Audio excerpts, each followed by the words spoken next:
For centuries, humanity's greatest works were admired for their surface, yet few dared to ask what was hidden beneath it.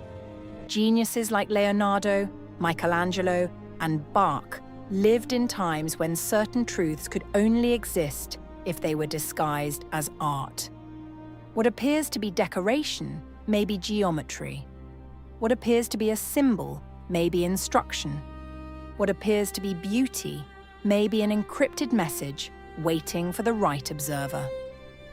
Let us begin with Leonardo da Vinci, the man whose notes were written in reverse and whose paintings contain layers the ordinary eye simply ignores.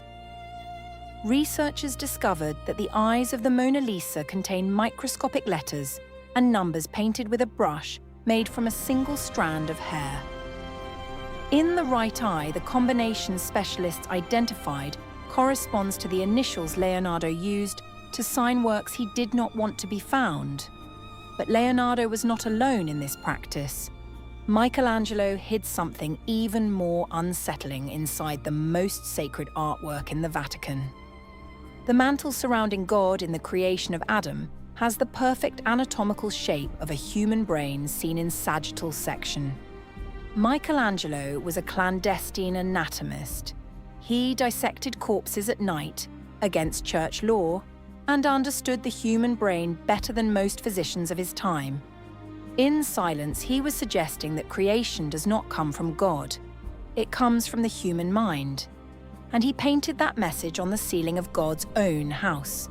If you believe that is coincidence, consider what was found in the Last Supper, also by Leonardo, when the image was mirrored onto itself.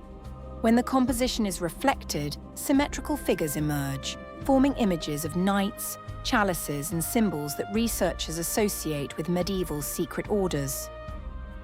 The question no one can answer is this: did Leonardo know exactly what he was doing, or did the work transcend his own consciousness?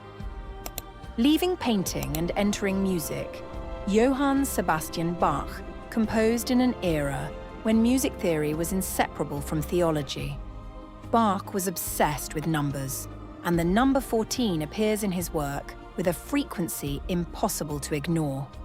In the alpha numeric numerology he used, the letters of his own name add up to exactly 14. He embedded this number into rhythmic structures, harmonic progressions, and even into the number of notes in certain themes.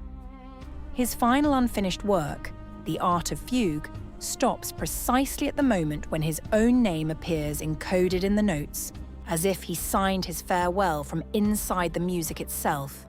Now consider architecture.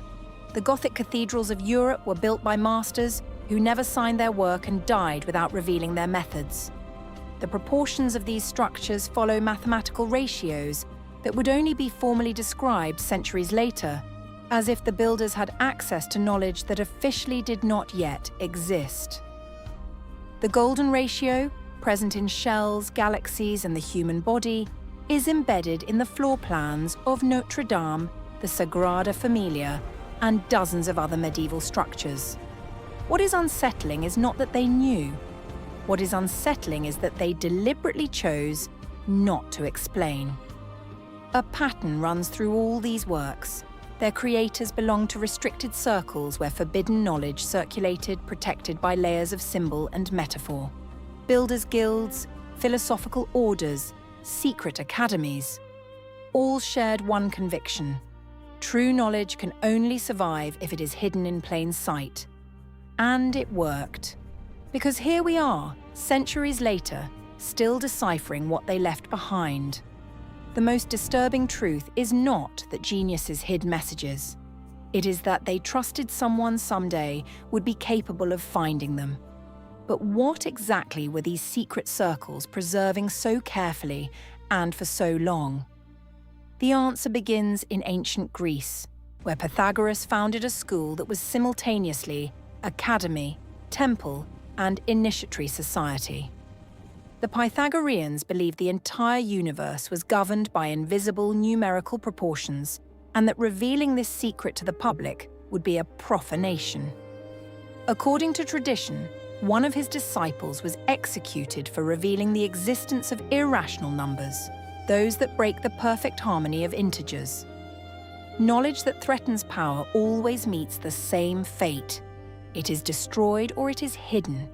The geniuses chose to hide. Consider Sandro Botticelli, whose Birth of Venus conceals a precise celestial map identified only in the 20th century. The positions of the stars in the background correspond to the night sky of a specific date, a date Botticelli never mentioned in any known document. That date aligns with the birth of someone the Medici, his patrons, needed to honor without ever naming publicly. Art was the only contract that could not be burned, confiscated, or denied. It was an archive that survived politics. In Michelangelo's David, the statue's gaze does not point to any obvious spot in the gallery where it stands today.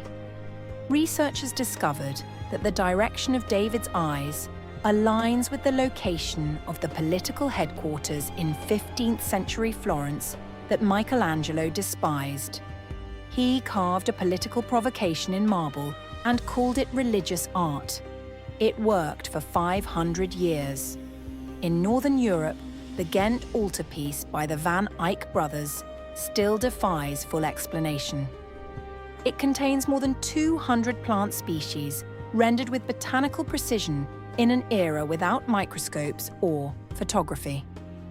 Each plant serves a symbolic function within a complex system of meaning that takes decades to map completely. They were not merely painting, they were constructing an encyclopedia of human knowledge disguised as a sacred scene. Now consider a possibility that changes everything. What if some of these works were not created by a single genius, but by a chain of initiates across generations? Certain artworks attributed to one master contain deliberate technical inconsistencies, as if different hands contributed different layers of meaning. As if each generation added a layer of code that would only make sense when all layers were reunited. This model appears in other cultures as well. In Islamic architecture, the geometric patterns of mosques encode mathematical sequences that anticipate discoveries in modern physics. The artisans who created them were considered mediators between the visible world and an invisible order governing everything. In Maya civilization, temples functioned not only as places of worship, but as calendars, observatories, and stone computers operating simultaneously. During specific solstices, sunlight travels through internal corridors and illuminates exactly one point in one chamber, calculated with second-level precision. That is not accidental engineering. It requires calculations mastered over decades and transmitted across generations. In Europe, there exists a manuscript that remains entirely undeciphered despite being studied by cryptographers, linguists, and artificial intelligence systems. The Voynich manuscript contains illustrations of plants that do not exist, human figures immersed in unidentified liquids, and a writing system that matches no known language.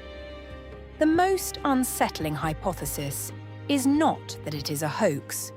It is that it is a legitimate record of a knowledge system we no longer have access to. Stonehenge, though not art in the conventional sense, is certainly a work of encoded intention. The stones were transported from hundreds of kilometers away with techniques we still struggle to replicate efficiently. They are aligned with astronomical precision to the summer solstice, implying that its builders possessed a calendar more accurate than many later civilizations. The code was not written on the stone. The code was the stone itself. Position, weight, distance, all of it was information. Across continents and centuries, these works share one element. They were built by people who believed knowledge had enemies. And the only way to protect truth was to transform it into something those enemies would dismiss as decoration. Historians call this practice esotericism, not popular occultism. But the tradition of preserving knowledge in forms only initiates can decode. It is not magic. It is a survival technology for knowledge in hostile environments. And it worked, because we are now deciphering messages left by people who died 500, 1,000, 2,000 years ago. Antoni Gaudi's Sagrada Familia in Barcelona unites art, architecture, and astronomy in a single structure. On specific dates, sunlight passes through stained glass and projects interior color patterns that shift like a chromatic clock.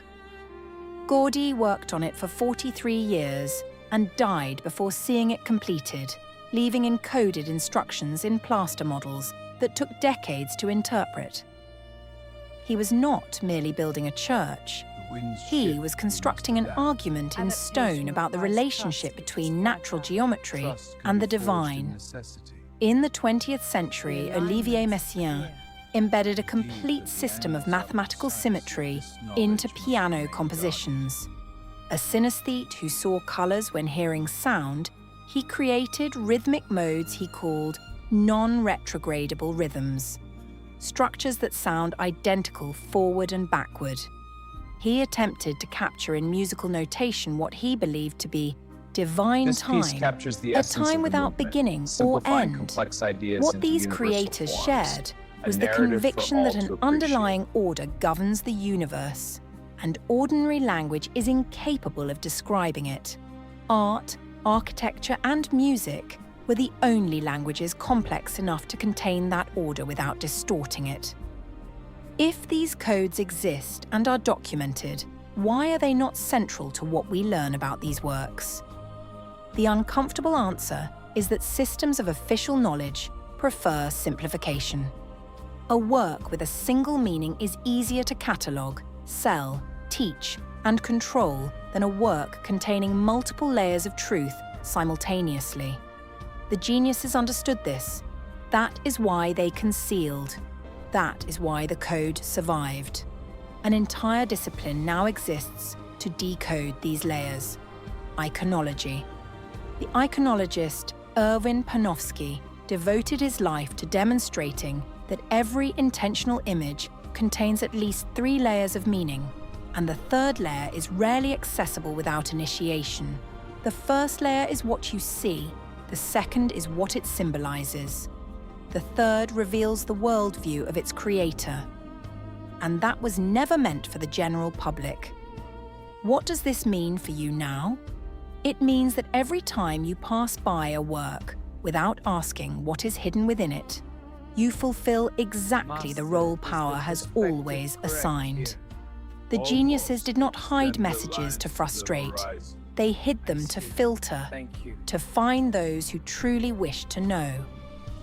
And the final question this millennia-old tradition leaves us with is simple and devastating. What else remains hidden that we have not yet discovered? There is no answer. And that is precisely why these works remain alive, while everything around them ages and disappears.